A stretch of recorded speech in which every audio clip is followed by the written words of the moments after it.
प्यारे दोस्तों, आज हम आपको एक अल्लाह वाले और एक चीता और 3 दोस्तों का वाकया सुनाने वाले हैं। आज का वाकया बड़े ही ध्यान से सुनिएगा। इसी तरह की इस्लामिक घटनाओं और वाक्य से रूबरू होते रहने के लिए आज ही सब्सक्राइब करें हमारे चैनल इस्लाम हिस्ट्री को और साथ ही बेल आइकॉन को प्रेस करें। जंगल में जब चीता सामने आ गया फिर क्या हुआ, आइए आपको बताते हैं दोस्तों। आज की हमारी इस वीडियो को लाइक करना और अपने दोस्त अहबाब के साथ शेयर करना ना भूले। तो चलिए शुरू करते हैं दोस्तों। किसी गांव में 3 दोस्त रहा करते थे जो मजदूरी करके अपनी जिंदगी गुजार रहे थे। वह अक्सर लकड़ी काटने पहाड़ के ऊपर बने जंगलात की तरफ जाया करते थे। एक खास बात यह थी कि यह सब एक ही साथ जंगल में जाते, क्योंकि उन दोस्तों ने एक दूसरे से वादा कर रखा था कि मुश्किल हो या आसानी, हम एक दूसरे का साथ कभी भी नहीं छोड़ेंगे। एक बार कुछ ऐसा ही हुआ कि सख्त सर्दी के दिन थे। घर में उनकी लकड़ियां खत्म हो चुकी थीं, तो उन दोस्तों ने इरादा किया कि शाम होने से पहले जंगल की तरफ चले जाते हैं। तीनों वहां से निकल पड़े। जब वह जंगल में पहुंचे तो तेज बारिश शुरू हो गई। कहीं भी उनको कोई जगह छुपने के लिए ना मिल सकी। सामने तलाश करने के बाद उन्हें एक गार नजर आई। वह उस गार के अंदर पनाह लेने के लिए चले गए। एक दोस्त ने कहा, चलो बारिश रुकने का इंतजार करते हैं। शाम का साया फैल चुका था, बारिश भी रुक गई। वह तीनों यह देखकर बड़े खुश हुए कि चलो अब हमारा काम हो जाएगा। लेकिन जैसे ही वह तीनों गार से बाहर निकले तो उन्हें एक चीता नजर आ गया, जो कोई आम जानवर जैसा नहीं था, बल्कि उसके मुंह पर खून लगा हुआ था। वो घूर कर उन तीनों को देखने लगा, जैसे अभी ही एक पल में उनको खा जाएगा। जंगली चीते को अपने सामने देखकर वो तीनों गार में वापस आ गए। रात का अंधेरा फैल रहा था। अगर वह लोग बाहर निकलते तो चीता उन्हें यूं ही चीर फाड़ कर रख देता। जान बचाने के लिए वह तीनों गार में ही बैठे रहे और उन्हें कोई रास्ता नजर नहीं आ रहा था।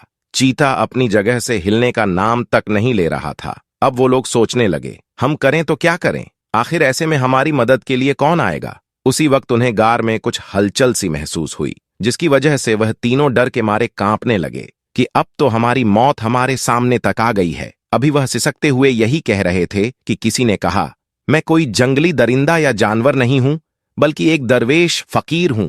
यहां से गुजर रहा था तो मुझे लगा कि गार के अंदर कोई रो रहा है, तो मैं तुम्हें देखने के लिए चला आया। तुम लोग तो हट कट्टे जवान हो, डर क्यों रहे हो। वो लोग कहने लगे, हजरत बाहर कोई चीता आपको नजर आया। फकीर ने कहा, नहीं, मुझे कोई चीता नजर नहीं आया, इसलिए तो मैं आसानी के साथ गाड़ के अंदर चला आया हूं। यह सुनते ही वह तीनों खुश हो गए और कहा, अच्छा ठीक है, तो फिर हम चलते हैं। पर जैसे ही वह लोग बाहर की तरफ निकले, उन्हें वह चीता दांत निकालता हुआ नजर आया। वो गुर्रा रहा था जैसे उन्हें अभी खा जाएगा। वो फिर से दौड़कर गार में वापस आ गए और कहा, हजरत आप कहते हैं कि बाहर चीता नहीं है, लेकिन हमें तो वो साफ साफ दिखाई दे रहा है। हजरत ने कहा, लेकिन वो मेरा कुछ भी नहीं बिगाड़ सकता। उन्होंने कहा, क्यों, क्या वो आपका पालतू है। हजरत ने कहा, नहीं, वो मेरा पालतू नहीं है, लेकिन मैं सिर्फ अपने रब से डरता हूं, किसी और से नहीं। तुम लोग आखिर चीते से क्यों डर रहे हो। उन तीनों ने कहा, क्योंकि वह हमें ऐसे देख रहा है जैसे वह हम तीनों को गार से बाहर निकलते ही खा जाएगा। वो तीनों डर के मारे रोने लगे। अल्लाह वाले ने कहा, क्या तुम लोगों ने अल्लाह पाक से दुआ नहीं मांगी। एक शख्स बोला, हाँ, हमने दुआ तो मांगी है, पर हमारी दुआ कबूल नहीं हुई। अल्लाह वाले ने कहा, तो इसका मतलब है तुम लोगों के आमाल में कुछ गड़बड़ी है। मुझे सच सच बताओ, क्या तुमने कभी किसी का हक मारा है। क्या तुमने कभी किसी का दिल दुखाया है। किसी के साथ कोई बेईमानी तो नहीं की है। किसी के साथ जुल्म ज्यादती तो नहीं की है। अल्लाह वाले की बातों को सुनकर वह तीनों अपनी अपनी सोच में डूब गए। गहरी सोच में डूबने के बाद अब उनके माथे पर यानी पेशानी पर पसीने के कतरे चमकने लगे। एक दोस्त ने कहा, अल्लाह वाले, मुझे लगता है कि मैंने ज्यादती की है। अल्लाह वाले ने कहा, अच्छा लेकिन बता कि किसके साथ। उसने कहा, अपने बच्चों के साथ। फकीर ने कहा, चलो मुझे बताओ, तुमने अपने बच्चों के साथ क्या ज्यादती की। पहला दोस्त कहने लगा, हम पहले एक साथ नहीं रहते थे, बल्कि हम तीनों अलग अलग एक अलग बस्ती के रहने वाले थे। मैं जंगल में बकरियां चराता था और उसी पर गुजर बसर किया करता था। मेरी बकरियां बहुत ही ज्यादा दूध दिया करती थीं और उनके दूध को बेचकर मेरी रोजी मुझे मिल रही थी। मेरे घर में मेरे बच्चों और मेरी बीवी के अलावा कोई और नहीं रहता था। अल्लाह ताला ने मुझे बहुत सी दौलत अता की थी, क्योंकि बकरियों का दूध उस गांव में मेरे अलावा कोई और नहीं बेचता था। ऐसी आला नस्ल की बकरियां सिर्फ मेरे ही पास थीं। मेरी बकरियां ऐसा दूध दिया करती थीं कि उससे किसी बीमार को फौरन शिफा मिल जाया करती थी। लोग दूर दूर से मेरी बकरियों का दूध खरीदने के लिए आया करते थे और मैं उनसे मुंह मांगी कीमत लिया करता था। मैं पैसों के लिए सब कुछ करता था। मेरे बच्चे मेरे पास आकर वह दूध पीने के लिए मांगते तो मैं उनको दूध नहीं देता था, बल्कि झाड़ दियाच कर उनकी मां से कहता, ले जाओ इन्हें, इनको ले जाकर रूखी सूखी रोटियां खिला दो, यह पैसा मेरे लिए है, तुम लोगों के लिए नहीं है। मैं बीवी बच्चों को अपने लिए बोझ समझा करता था और यूं मेरा कारोबार तरक्की करता चला गया।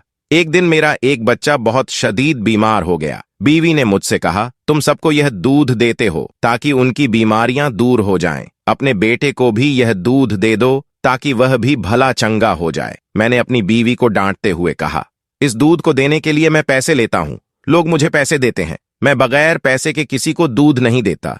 मैं किसी के साथ कोई नेकी और भलाई का काम नहीं करता, बल्कि यह मेरा कारोबार है, यही मेरा पेशा है और यही मेरी रोजी रोटी है। इस दूध को मैं किसी मुफ्तखोर को हरगिज नहीं पिला सकता हूं। मेरे बच्चे मुफ्तखोर हैं कौन सा? ये मेरे पास काम करने वाले मजदूर हैं जो मैं इनसे उजरत लूं या इनको उजरत दूं। मेरी बातों को सुनकर मेरी बीवी जारो कतार रोने लगी और उसने कहा, यह तो अल्लाह पाक की अमानत है, यह हमारी औलाद है, अपनी औलाद से भला कौन पैसे लेता है? क्या तुम जानते नहीं, बेहतरीन सदका अपने बीवी बच्चों को खिलाना पिलाना है, उनकी जरूरियत को पूरा करना है। यह तुम्हारी जिम्मेदारी है, तुम कोई एहसान नहीं कर रहे हो। अगर अपने बच्चे को तुम एक प्याला दूध दोगे तो यह उसका हक है और तुम्हारी जिम्मेदारी है। मेरी बीवी की बात वाकई सच थी, लेकिन मुझे उस वक्त बहुत कड़वी लग रही थी। मैंने कहा, तू मुझे ज्यादा बातें ना बता, मैं तेरी बातों में आकर अपने इस बच्चे को हरगिज दूध नहीं दूंगा, तू यहां से फौरन चली जा। उसके बाद मेरी बीवी रोती हुई मेरी आंखों के सामने से चली गई। मैं अपने काम में मसरूफ हो गया। मेरी बकरियां बहुत ही ज्यादा दूध दिया करती थीं और मैं इस पर बहुत घमंड करता था। मुझे लग रहा था कि मैं कोई बुरा काम नहीं कर रहा हूं, मैं सब कुछ अपने भले के लिए कर रहा था, अपनी जेब नोटों से भर रहा था। फिर उसी रात मेरी बीवी की तड़प कर रोने की आवाज सुनाई दी, मेरा बच्चा, हाय मेरा बच्चा मर गया। जो भी था, मैं था तो उसका बाप। मैं अपने घर के अंदर दाखिल हुआ। मैंने देखा मेरी बीवी मेरे बच्चे को गोद में लेकर जारो कतार रो रही है। रोती हुई वह घर से निकल गई और उसने कहा, तुम कितने जालिम बाप हो, तुमने एक दूध का प्याला अपने बच्चे तक को नहीं दिया और पूरे गांव में दूध बांटते रहते हो। सिर्फ अपने पैसों की तुम्हें फिक्र है, तुम्हें अपनी औलाद की कोई फिक्र नहीं। आज तुमने अपनी एक औलाद को खो दिया है, मैं तुम्हें कभी माफ नहीं करूंगी। उसके बाद मेरी बीवी मुझे हमेशा के लिए छोड़कर न जाने कहां चली गई। उसके जाने के बाद भी मुझे उसके जाने का या बच्चे की मौत का कोई एहसास ना हुआ। फिर अल्लाह की करनी, जिन बकरियों के दूध पर मैं बहुत गुरूर किया करता था, आहिस्ता आहिस्ता उन्होंने दूध देना बंद कर दिया और फिर एक दिन मेरी सारी बकरियां एक एक करके मर गईं। मेरे पास ना तो माल दौलत बचा और ना ही मेरी बकरियां और ना ही मेरा खानदान और बीवी बच्चे।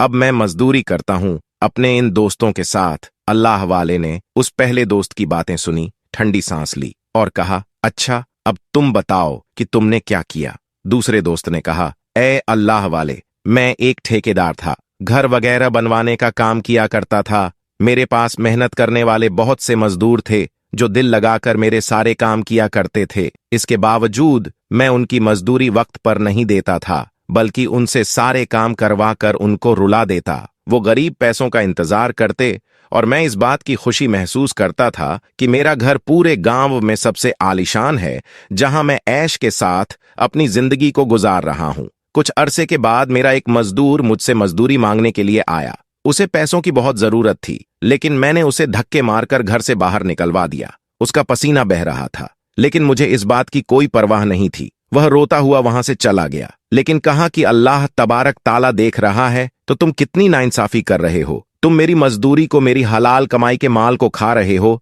और मुझे पैसा देने के लिए तैयार नहीं हो। तुम्हें अल्लाह की बारगाह में इसका जवाब देना होगा। लेकिन मुझे उस वक्त उसके बातों की कोई परवाह नहीं थी, इसलिए मैंने कहा, चलो जाओ यहां से। वो अपने घर रोता बिलखता चला तो गया। मैं अपने घर के अंदर आ गया, लेकिन उसी रात इतनी जोरदार आंधी चली, आंधी तूफान ने मेरे घर की छत को उड़ा दिया।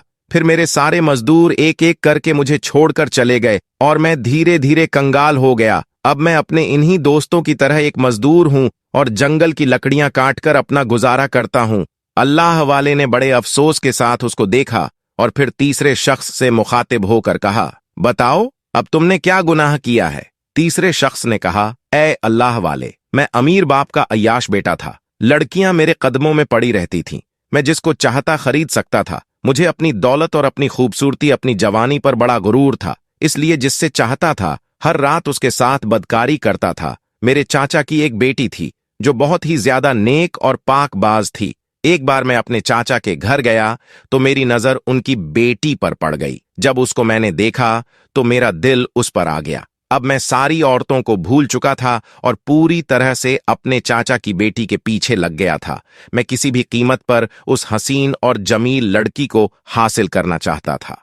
मैंने अपने बाप से कहा, मुझे वह लड़की किसी भी सूरत में चाहिए। मेरे बाप ने कहा, वह तुम्हारी कभी नहीं बन सकती, क्योंकि वह बहुत नेक लड़की है, अल्लाह वाली है, अच्छे किरदार की मालिक है। तुम अपनी हरकतों को देखो, सारा मोहल्ला तुम्हें नापसंद करता है। फिर तुम्हारा चचा आखिर अपनी बेटी को तुम्हारे निकाह में क्यों देगा? मेरी मोहब्बत कोई पाक साफ तो थी नहीं, बल्कि इसमें सिर्फ हवस थी, शैतानियत थी। एक बार मेरे चाचा घर पर मौजूद नहीं थे।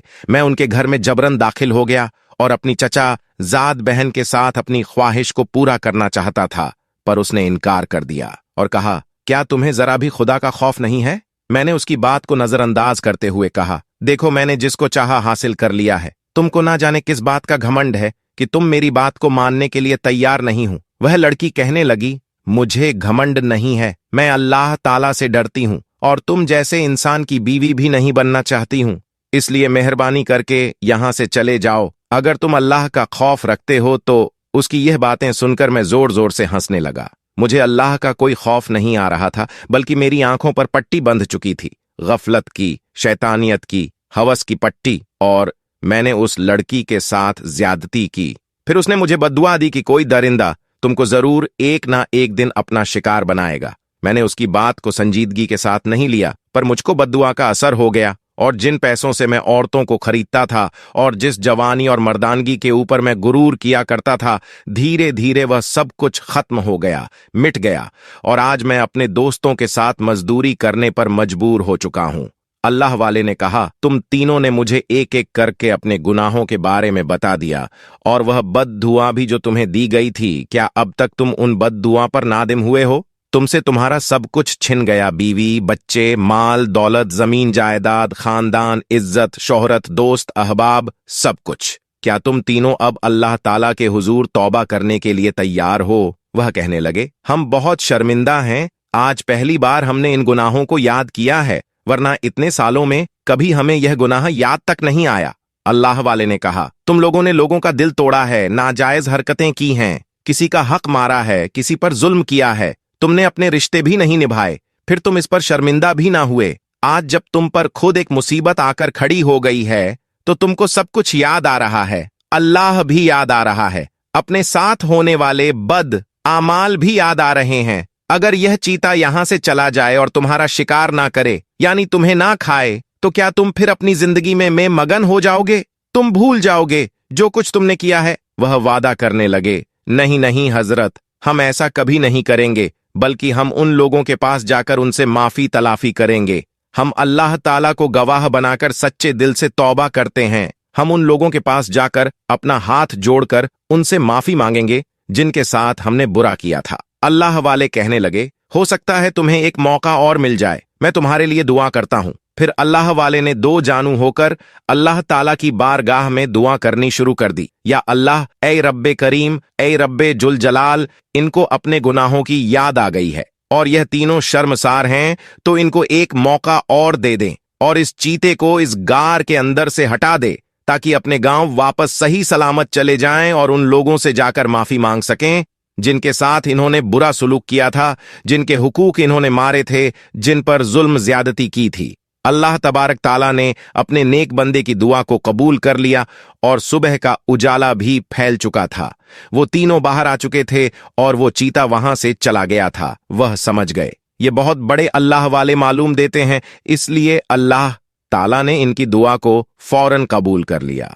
वो तीनों जंगल से लकड़ियां काटकर खुशी खुशी अपने गांव की तरफ चल पड़े, लेकिन ना उन्हें अल्लाह याद रहा, ना अल्लाह वाले याद रहे और ना वो चीता याद रहा। उन्होंने किसी से कोई माफी ना मांगी, बल्कि वो अपने सारे वादे भूल गए। अब तो हमारे सर पर कोई बला है ही नहीं, ना वो चीता है और ना कोई अल्लाह वाला है जो हमें याद दिलाए कि हम अपने वादे को पूरा करें। वो फिर अपनी जिंदगी को इसी तरह से गुजारने लगे। तीनों बहुत बड़े धोखेबाज थे। अल्लाह की करनी कि वह लोग जिस जंगल से लकड़ी काट कर लाते थे, गांव वाले उस जंगल की तरफ नहीं जाते थे, क्योंकि वहां पर दरिंदों का बसेरा था। और जब से उन्होंने सुना था कि वहां पर एक चीता आकर बैठा है, तो गांव वालों ने वहां जाना बंद कर दिया था। ये लोग निडर हो चुके थे और जानते थे वह चीता अब इनका कुछ भी नहीं बिगाड़ेग। गांव वालों ने उनकी बहादुरी देखी तो कहा, अब तुम लोग हमारे लिए भी लकड़ियां लेकर आना। वह गांव वालों के लिए लकड़ियां भी काट कर लाने लगे। लोग उनको पैसे देते, उन पैसों से उन्होंने एक बड़ा कारोबार कर लिया और फिर उनके पास माल दौलत की रेल पेल हो गई। वो तीनों कहने लगे, देखा हमने तो कुछ भी ऐसा नहीं किया, यानी ना किसी से माफी मांगी, ना किसी को पैसे लौट आए, लेकिन फिर भी देखो आज हमारे पास पैसा ही पैसा है, यानी अल्लाह हमारी कोई पकड़ नहीं करेगा। अगर ऐसा होता तो हम अब भी गरीब होते, लाचार होते, हमारे पास एक पाई भी ना होती। इस बात पर वह घमंड करने लगे। काम बहुत अच्छा चल रहा था, किसी चीज की उनके पास कोई कमी नहीं थी। उन्होंने बहुत ही मजबूत दीवारों वाला घर तैयार करवा लिया था, लोहे के दरवाजे लगा लिए थे। एक दिन बड़ी चैन की नींद वो सो रहे थे, अचानक गांव में शोर उठा, अरे जंगल से जंगली चीता यहां कैसे आ गया, जंगली चीता यहां कैसे आ गया। वो तीनों अय्याश दोस्त भी यह सुनकर घबरा कर उठ बैठे, लेकिन अपने घर में घुसकर बैठे रहे। यह घर में तो कभी नहीं आ सकता है, इतना मजबूत हमने घर बनवाया है, वो अंदर कभी दाखिल हो ही नहीं सकता। वो खाएगा तो गांव वालों को खाकर चला जाएगा। वो इतने बेहिस थे कि उनको किसी और की कोई परवाह तक नहीं थी। उसी वक्त दरवाजे पर दस्तक हुई। कहने लगे, हम दरवाजा नहीं खोल सकते, कौन है। किसी ने कहा, दरवाजा खोलो वरना यह दरवाजा तोड़ दिया जाएगा। यह दरवाजा कोई नहीं तोड़ सकता, हमने इसे खालिस लोहे का बनवाया हुआ है और इसको कोई लोहे से बना हाथ भी तोड़ नहीं सकता। अचानक उनका सारा गुरूर मिट्टी में मिल गया और वह दरवाजा एक ही झटके में टूटा और वो चीता जिसके मुंह पर, जिसके दांतों पर खून लगा हुआ था, उनके पास आकर खड़ा हो गया। वो आहिस्ता आहिस्ता उनके करीब आ रहा था। वो कहने लगे, अरे ये यहां कैसे आ सकता है, उस दिन गार के अंदर तो नहीं आया था, जबकि वहां तो कोई दरवाजा भी नहीं था। हमारे घर में आखिर ये कैसे दाखिल हो गया, इतना बड़ा दरवाजा इसने कैसे तोड़ा। उस वक्त अल्लाह वाले की आवाज आई, तुम्हारे गुनाहों की वजह से इंसान की नेकियां होती हैं जो उसे मुसीबत से बचाती हैं, और इंसान के दिए हुए सदका होते हैं जो उसको बुरी मौत से बचा लेते हैं। लेकिन तुमने जो वादा किया था, तुम अपने गुनाहों की तलाफी करोगे। जिनके साथ तुमने बुरा सुलूक किया है, ज्यादती की है, जिनका पैसा खाया है, जिनका हक मारा है, जिनके घरों को तुमने लूटा है, उनके पास जाकर तुम माफी मांगोगे, अल्लाह पाक की बारगाह में सच्चे दिल से तौबा करोगे। लेकिन तुम तो गफलत की जिंदगी गुजारने लगे। ये सब सिर्फ तुम्हारा इम्तिहान था। ये माल दौलत, ये जमीन जायदाद, ये सब अल्लाह की जानिब से तुम्हारी आजमाइश के लिए था। क्या तुम दुनिया को याद रखते हो या आखिरत को? पर अफसोस, सद अफसोस कि तुमने अपनी दुनिया को याद रखा, एक लम्हे की भी तुम्हें शर्मसारी नहीं हुई। वह कहने लगे, हजरत आप अल्लाह वाले हैं, हमें माफ कर दें, हम आपसे वादा करते हैं, हम फिर अपनी हालत को सुधारें, हम अपने आप को अच्छा इंसान बनाएंगे। अल्लाह वाले ने कहा, अब मैं कुछ भी नहीं कर सकता हूं, यह चीता मैंने नहीं बुलवाया है, बल्कि यह अल्लाह पाक के हुक्म से यहां तक आया है। उस दिन भी अल्लाह के हुक्म से उस गार के बाहर वो बैठा था, लेकिन तुम्हें एक मौका दिया गया था ताकि तुम माफी मांग लो, इसलिए यह अंदर नहीं आया था। अल्लाह ताला इसे हुक्म देता कि यह अंदर आता और तुम्हें चीर फाड़ कर रख देता, पर तुमने माफी नहीं मांगी, ना तौबा की। अब मैं कुछ भी नहीं कर सकता हूं, ना दुआ कर सकता हूं। पूरा गांव देख रहा था वो जंगली खूंखार चीता, जिसने कभी किसी को कोई नुकसान नहीं पहुंचाया था, उन तीनों पर झपट चुका था और तीनों को एक ही आन में देखते ही देखते चीर फाड़ कर रख दिया। और वह तीनों तमाम लोगों के लिए इब्रत का निशान बन गए। वो जो खुद की जात पर अकड़ने वाले, खुद पर गुरूर करने वाले, हकदार का हक मारने वाले, जुल्म करने वाले, तौबा ना करने वालों का अंजाम क्या होता है, इस बात को सबने अपनी आंखों से देख लिया। दोस्तों, एक 7 साल का छोटा बच्चा था जो जुमे की नमाज पढ़ने के लिए मस्जिद में गया। जुमे की नमाज के बाद इमाम साहब रमजान और रोजे की फजीलत बयान कर रहे थे। यह बच्चा भी रमजान और रोजे की फजीलत को बड़ी तवज्जो से सुन रहा था और उसके दिल में भी ख्वाहिश पैदा हो गई कि वह भी रोजे रखेगा, वह भी सहरी करेगा, वह भी अफ्तारी करेगा, वह भी अल्लाह की हमद सना बयान करेगा। ये बयान सुनने के बाद अपने घर जाकर अपनी मम्मी से कहता है कि मुझे भी रोजा रखना है, मुझे भी सहरी में उठा देना। लेकिन मां जानती थी कि अभी मेरा बच्चा बहुत छोटा है, अभी वह इस लायक नहीं कि वह रोजा रख सके। लेकिन वह बच्चा था, वह बार बार जिद किए जा रहा था कि मुझे रोजा रखना है, अल्लाह की इबादत करनी है। और जैसे ही रात हुई वह फौरन सो गया। लेकिन सहरी का जब वक्त हुआ तो बच्चा ना उठ सका और बच्चे की मां ने उसे नहीं उठाया। मां ने सहरी की, नमाज पढ़ी और कुरान पाक की तिलावत में लग गई। जब सुबह हुई, जैसे ही सूरज की रोशनी उस बच्चे के मुंह पर पड़ी तो वह उठ गया और उठते ही यह बात कहने लगा कि मां, तुमने मुझे सहरी के वक्त क्यों नहीं उठाया।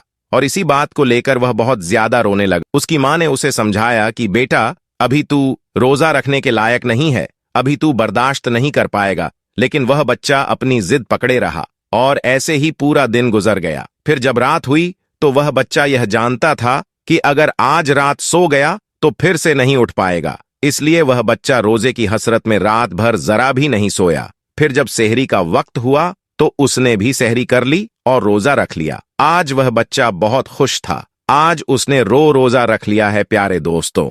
फिर जैसे ही सुबह हुई, सूरज निकलने लगा तो मां बेचैन हो गई, क्योंकि वह जानती थी कि मेरा बेटा यह बर्दाश्त नहीं कर पाएगा।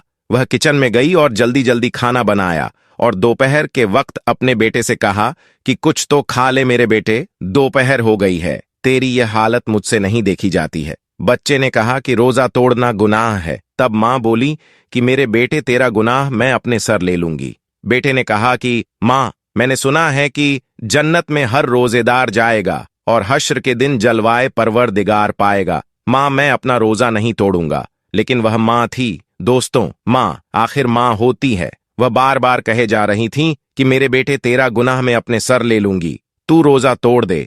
लेकिन जो बेटा था वह किसी भी हाल में नहीं माना। वक्त गुजरता गया और फिर जब असर का वक्त आया तो बेटे की हालत बहुत ज्यादा खराब हो गई, यानी कि उसकी तबीयत इस कदर खराब हो गई कि उसका गला सूख गया।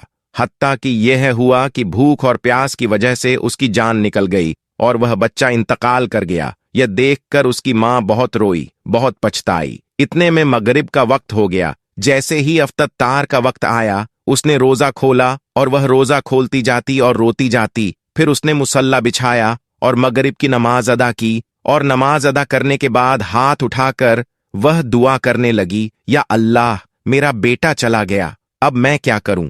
वह दुआ मांग रही थी कि इतने में उसके दरवाजे पर एक फकीर आ गया। उसने कहा कि घर में कोई है, मैं रोजेदार हूं, मुझे कुछ खाने को दे दो। जब उस औरत ने उस फकीर की आवाज सुनी तो उसने जो कुछ बनाया हुआ था सब उस फकीर को दे दिया। जब वह फकीर को देने गई तो उसकी आंखों में आंसू थे। उस फकीर ने कहा कि तुझे क्या हुआ है। तो उस औरत ने बताया कि मेरा 7 साल का बेटा था, उसने जिद करके रोजा रख लिया और भूख की वजह से असर के वक्त उसकी जान निकल गई। दोस्तों, तो वह फकीर घर के अंदर आया और उस बेटे के सिरहाने खड़ा होकर बोला कि उठ खुदा का नाम लेकर, ए नन्हे रोजेदार। जैसे ही उसने यह अल्फाज बोले, इतने में क्या हुआ कि वह बच्चा जो मर चुका था, वह नन्हा रोजेदार फिर से जिंदा हो गया और अल्लाह पाक का नाम लेता हुआ उठ खड़ा हुआ। दोस्तों, यह बहुत बड़ा करिश्मा है। एक नन्हा रोजेदार जो मर चुका था, वह अल्लाह का नाम लेते हुए फिर से जिंदा हो गया। दोस्तों, आज की वीडियो में बस इतना ही। अगर आपको यह वीडियो अच्छी लगी हो तो आप हमें सपोर्ट करने के लिए चैनल को सब्सक्राइब जरूर कर लीजिएगा। दोस्तों, आज की वीडियो में बस इतना ही। मिलते हैं फिर एक नई वीडियो में, तब तक के लिए अल्लाह हाफिज।